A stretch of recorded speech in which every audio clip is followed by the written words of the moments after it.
If there is one person who has made every scientist jealous, it's him. A man who is more of a mathematician than Ramanujan. It took the Western world years to accept the genius of this man, but today he is known as the uncrowned king of mathematics. This man didn't get appreciation in his lifetime, but today people go crazy over him. I will tell you all about this man today. But before that, let me ask you a question. If someone calls you a genius, how do you feel? Well, if you are not a celebrity or a rich person, then society might not take you seriously after hearing that. But the story of today's guest is quite opposite. He was insulted for being a genius. People around him considered him crazy and mad. They said he was abnormal and stupid. But today we know the truth. Today everyone accepts that he was a mathematical genius. And not only that, he was even better than Stephen Hawking. Yes, I am talking about the man who defeated Stephen Hawking in a TV debate. Before starting the video, I want to make it clear that I don't mean to disrespect Stephen Hawking at all. The fact is, Stephen Hawking was already a legend when this man appeared on the scene. I am talking about the famous mathematician, the great mind, Professor Sir Michael Atiyah. Let's know more about him in today's episode of The Greatest Indian, the Indian genius nobody understood. Michael Atiyah was born on April 24, 1929 in the state of Punjab, British India. His father's name was Premji Bhai, and mother's name was Shrakshadavi. Both of them were Kashmiri Brahmins. When Michael was just 6 months old, his family moved to the city of Lucknow. In 1935, the family shifted again. This time, they went to the city of Agra. When Michael was 7 years old, the partition of India happened, and due to this, his family had to shift once again. This time, they went to the city of Kolkata. After staying here for a few years, his father retired from his job, so the family moved to the city of Mumbai. This is where Michael completed his schooling.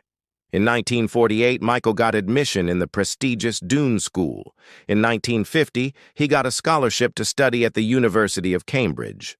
Initially, he wanted to become a theoretical physicist because of C.V. Raman. But later, he became more interested in mathematics. This is why he switched his field and started studying mathematics.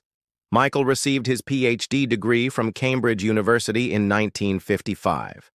During his studies, he used to work with many famous mathematicians like John Adensor Littlewood and Marston Morse. These people played an important role in Michael's career. They guided him and helped him grow as a mathematician. Michael developed a keen interest in algebraic geometry. Under the guidance of Littlewood, he worked on vector bundles and K3 surfaces. Michael continued his research work at Cambridge and Oxford universities. From 1966 to 1976, he served as the head of the mathematics department at the University of Oxford. In 1977, he became the director of the Mathematical Institute at the University of Oxford. He held this position until 1987. In 1988, Michael became the vice-chancellor of the University of Sheffield, but he resigned from this position in 1996. Then he joined the University of Edinburgh as the director of the School of Mathematics. He remained in this position till 2000.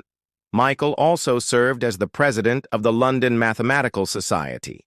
For his brilliant contribution to the field of mathematics, Michael Atiyah was knighted in 1965.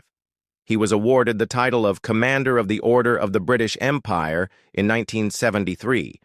In 1988, he was promoted to Knight Grand Cross. He was given the Padma Bhushan by the government of India. Along with these awards, he received many other prestigious awards throughout his life.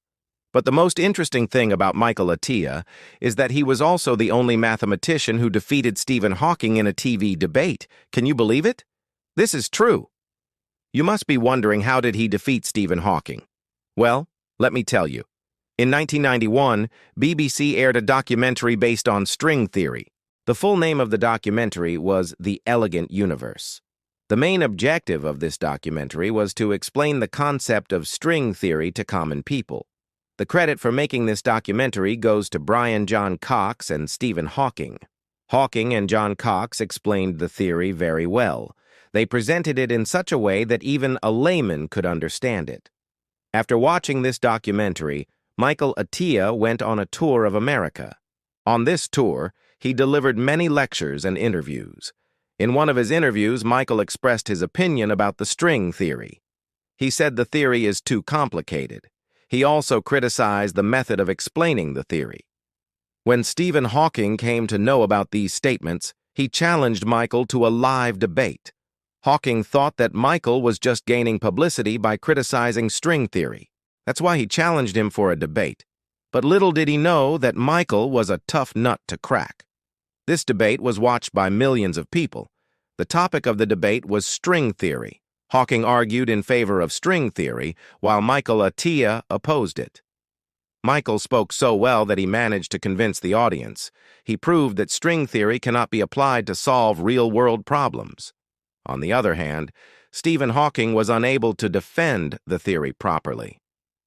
Even though Stephen Hawking was a legend, Michael managed to defeat him in the debate. After the debate, Michael returned to India. Here, he was welcomed like a hero. Many scientists and mathematicians congratulated him for defeating Stephen Hawking. As I said earlier, Michael always encouraged young minds. He wanted to promote mathematics among the public. That's why he regularly delivered lectures and gave interviews. Unfortunately, this great mathematician passed away on April 11, 2016.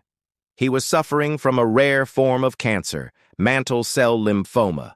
He breathed his last at the age of 87. So this was the story of the great mathematician, Professor Sir Michael Atiyah. If you look at his life, you will find that he was a person with multiple talents. He was excellent at mathematics, physics, and music. He played the piano beautifully. He was also a great teacher. Many great mathematicians consider him their guru. Throughout his career, Michael published many research papers. He researched on vector bundles, K3 surfaces, gauge theory, index theory, and many other topics. He is best known for his work on the Atiyah-Singer index theorem. For this work, he was awarded the Fields Medal in 1966. Apart from mathematics, Michael was also interested in philosophy.